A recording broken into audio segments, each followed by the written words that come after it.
कसं आहे की काल जे देवेंद्र फडणवीस म्हणाले ते ऐकून अतिशय दुःख झालं. कारण आपल्याला माहिती आहे, मी अनेक वेळा म्हटलं होतं की मला राजकारणात दोन व्यक्तींबद्दल आदर आहे, एक देवेंद्र फडणवीस आणि एक पृथ्वीराज चव्हाणजी. जे पृथ्वीराज चव्हाण मला मला नेहमी वाटायचं की अतिशय गुड ॲडमिनिस्ट्रेटर होते.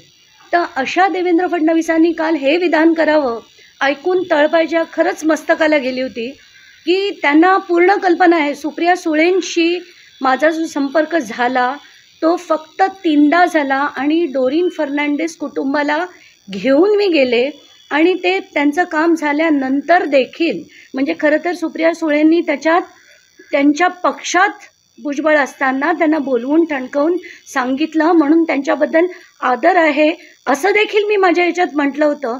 तर मला काल ते जे विधान होतं ते ऐकून अतिशय डिस्टर्बिंग झालं होतं. म्हणून मी ते ट्विट केलं की बाबा, अशा भ्रष्टाचारांच्या गळ्यात गळे घालायला मी काही देवेंद्र फडणवीस नाही. सकाळचा शपथविधी मी नव्हता केला. सिंचन घोटाळ्याचे जो क्लीन चिट होती ती मी नव्हती दिली. आम्ही आमच्या तत्वांवर राहतो आणि मरेपर्यंत राहणार. नाही, कसं आहे की आपण कोणाविरुद्धही आज राजकारणात लढलो तर ते लढणं खूप कठीण असतं. जसं मी खडसेंविरुद्ध लढले तर त्यांनी माझ्यावर 27 डिफेमेशन केसेस केल्या, इतर 5 डिफेमेशन केसेस इतर त्यांच्या लोकांनी केल्या, अशा 32 डिफेमेशन केसेस आहेत. आत्ता एक 33वी ते चमणकर जे भुजबळांचे सहकारी होते त्यांनी देखील एक डिफेमेशन केस केली आहे. तर लढणं सोपं नसतं. त्याच्यात लोक वारंवार वाटेल ते आरोप करतात. कोणी म्हणतं तुम्ही सुपाऱ्या घेता, कोणी म्हणतं अमुक तमुक. आता काल जसं फडणवीसांनी मुद्दाम ती एक पुडी सोडून दिल्यासारखं म्हटलं की त्या आजकाल सुप्रिया सुळेंच्या संपर्कात असतात. म्हणजे लोकांच्या मनात शंका निर्माण करणं हे या राजकारण्यांना नक्कीच कळतं. आणि मला तेच बघून काल खूप वाईट वाटलं की प्रत्येकाला माहिती आहे आज महाराष्ट्रात की मी फक्त तत्वांवर लढते आणि भ्रष्टाचाराविरुद्ध लढते आणि मरेपर्यंत मी लढत राहणार आहे. पण ज्यांना जे म्हणायचं आहे म्हणू दे, ज्यांना जे करायचं आहे करू दे.